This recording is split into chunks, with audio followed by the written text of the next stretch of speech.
Muy buenas mis queridísimos crack chicos, ¿cómo están? Bienvenidos a un nuevo video aquí en el canal. Un nuevo video sobre reacción. No, esta vez no les traigo un video de reacción, sino que he traducido todo este video. Este video se encuentra en el canal de YouTube de World of Warcraft y lo he visto por medio de WoW, de la página WoW. Dije, está muy interesante, pero estaría yo reaccionando a algo que ya he reaccionado durante muchas veces más. Tengo una gran cantidad de videos hablando sobre todas las actualizaciones, es decir, todo lo que tenía que decir. Ya lo dije, me pareció esto un poco redundante, así que dije, voy a traducirlo todo, o sea, tal cual está exactamente el mismo video, solo que con subtítulos en español. Lo voy a dejar para que lo escuchen, para que lo vean, para que lo disfruten, sobre todo para los queridísimos enanos que no saben mucho inglés. No me gustaría que se pierda esto. No sé si ya sacaron alguna traducción o algo. Hasta donde he visto, justo antes de hacer este video, no he visto nada de ello. Así que espero que lo disfrutes y no te olvides del sponsor oficial del canal ILLIDARI GROUP para que puedas cambiar tu oro de Classic por tiempo de juego. Y tampoco te olvides de volverte miembro de la taberna del enano, que hago sorteos también de token gratis para los miembros todos los meses. También no te olvides de suscribirte a mi canal de Twitch, donde también hago sorteo de tokens para todos los suscriptores de Twitch. O sea, sorteo todos los meses para todos los queridísimos enanos que apoyan el canal. Cuando lleguemos a los 10.000 suscriptores voy a sortear, viejo, LK, Epic, a todos, así a todos lo voy a sortear, me voy a volver loco. Así que ya chicos, basta con esta introducción y espero que les guste, espero que disfruten, porque este trabajo me ha tomado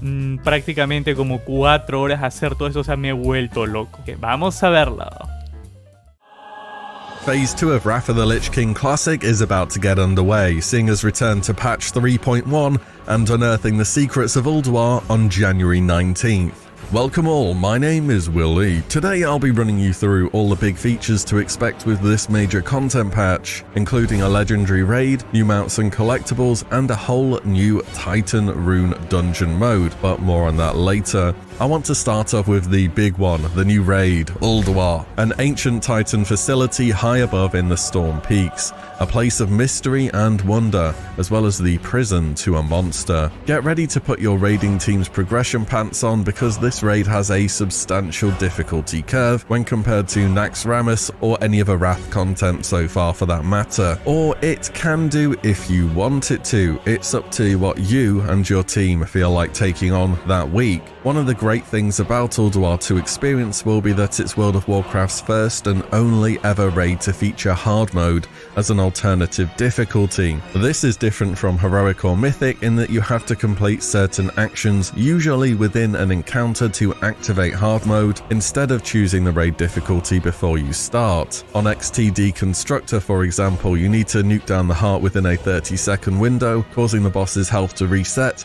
as well as them gaining more powerful abilities. On Mimiron, you go and push a huge red button, and it causes fire to start spawning in the area, making a positioning heavy boss a lot more complicated. Then again, you could just do normal mode to get to grips with the bosses and their mechanics, and then go and do hard mode after you have a bit more experience and loot under your belt. It's not just the hard modes making Ulduar harder either. This raid will be set to its pre-nerf configuration for all boss encounters, and as someone who's tested the changes on the PTR, trust me, you aren't going to be walking over all of the hard mode encounters week 1, if not for many weeks for that matter. But to help us take on the greater challenge, gear from Ulduar has also been buffed across the board. All normal mode loot has been bumped up by 6 item levels, and all hard mode loot, including Algalon's loot table and Valinir, by 13 item levels. This isn't just to make the raid easier, faster though, it's there to keep Ulduar relevant for longer. In 2009, originally Ulduar was the current raid for a couple of months before Trial of the Crusader came along and totally decimated its loot table. Players back then found little reason to revisit Ulduar, since Trial of the Crusader was frankly a much easier raid and a better source of upgrades. Looking back nowadays, we can appreciate that many players really loved Ulduar, so this time around it's going to remain in the spotlight for a little while longer,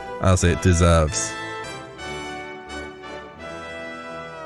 Let's move on though. Phase 2 will also see an all-new dungeon difficulty called Titan Rune Dungeons. So what are these all about then? Well, inside of all heroic dungeons there will now be a mysterious device. If all 5 players in the dungeon channel it, it will activate a new difficulty. This will increase the health and damage of all enemies present in the instance, as well as providing a thematic affix to shake things up a little bit. In the Utgard dungeons, for example, enemies can apply a glaciate debuff that deals rapid ticking damage that players have to move to get rid of. And in the Culling of Stratholm, enemies can apply a debuff that will turn players into a zombie if they can't find a cure in time, just like the one from the Wrath pre-patch if you remember that. Now whilst these dungeons will certainly be harder than regular Wrath heroics, it's no Mythic Plus with an ever-scaling challenge, but it gives a good alternative path to gearing for newer characters and gives us reasons to go back and find a fresh way to take on this content, which back in original Wrath didn't find a huge purpose outside of being a source of emblems. During Phase 2, updates will also be coming to Tier 7 raiding loot tables, so Naxxramas, Obsidian Sanctum, and the Eye of Eternity. What will be happening is that Tier 7 25-man content will begin dropping extra items, the Tier 7 25-man loot tables will be moved to Tier 7 10-man raids, and the Tier 7 10-man raid loot tables will be moved into the new Titan Rune dungeons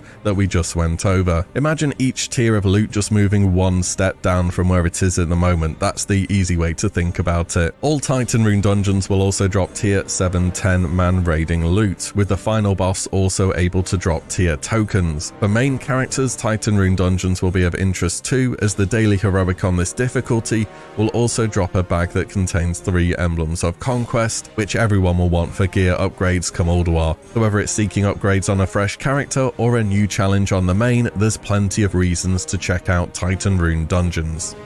Outside of raiding and dungeon content, the huge empty area in the north of Icecrown will begin to see some action. The construction of the Argent tournament grounds will now be well underway. During this state, some of the features this area has will be available and some of them won't be quite yet. You'll probably remember this area being a little bit different and having everything unlocked. Here's what content will be available in Phase 2 and what you should expect to look forwards to in a future content phase. You will be able to start off your journey towards becoming a champion for each of your faction capitals. This will involve lots of questing around the whole of Northrend as well as on horseback, first as an aspirant, then a valiant, and finally a champion. This also means you can collect the seals which are needed in abundance for the various mount, pet, and toy rewards, as well as the item level 200 catch-up gear. Oh, and don't forget you need to be exalted with each faction capital too in order to get their respective titles. The meta achievement of Crusader won't be in the game yet,